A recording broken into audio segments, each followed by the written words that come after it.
ഈ കള്ളം പറയുന്നതിനും പ്രവർത്തിക്കുന്നതിനും ഒക്കെ ഒരു ടെക്നിക്ക് വേണം. അതാദ്യം പഠിക്കണം. സമരക്കാർക്ക് നേരെ പോലീസ് പ്രയോഗിച്ചത് ചെളിവെള്ളമെന്ന് ആരോപിച്ച് പ്രതിപക്ഷം നിയമസഭയിൽ ഉയർത്തിക്കാട്ടിയത് റോഡിലെ കുഴിയിൽ നിന്ന് കോരിയെടുത്ത വെള്ളം.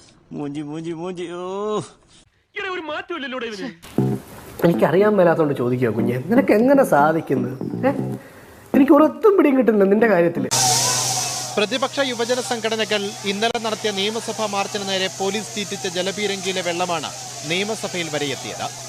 ചെളിവെള്ളമാണെന്ന് കാണിക്കാനായി സമരം നയിച്ച കെ രാജൻ വെള്ളം കുപ്പിയിലാക്കി സഭയിൽ കൊണ്ടുവരികയും പിണറായി വിജയൻ അത് ഉയർത്തി കാട്ടുകയുമായിരുന്നു. എങ്ങനെയുണ്ട് എന്റെ ബുദ്ധി? നല്ല ബുദ്ധി. ഈ സൈസിന് വീട്ടിൽ വേറെ ഉണ്ടോ? അയ്യോ കഷ്ടം. അമീബിക് മസ്തിഷ്ക ജ്വരമടക്കം ഉണ്ടാക്കാൻ പറ്റുന്ന തരത്തിലുള്ള വെള്ളമായിരിക്കും. ഇവൻ പറയുന്നത് വിശ്വസിക്കരുത്. ഇവൻ ഭക്ഷണം കഴിക്കാനും കള്ളം പറയാനും മാത്രമാണ് വാ തുറക്കുന്നത്.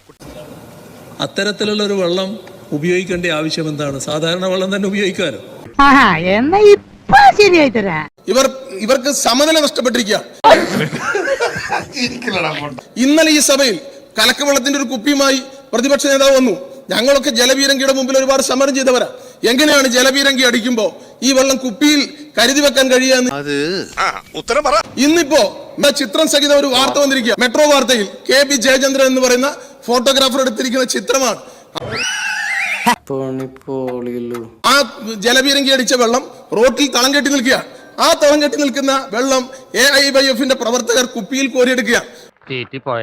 റോട്ടിൽ നിന്ന് വെള്ളം കലക്കവെള്ളം കോരിയെടുത്ത് അത് കുപ്പിയിലാക്കി കൊണ്ടുവന്ന് ഇതാ ചിത്രം സഹിതമാണ്. ഒരു പാഴ്ജന്മമായി പോയാലോ മോനെ.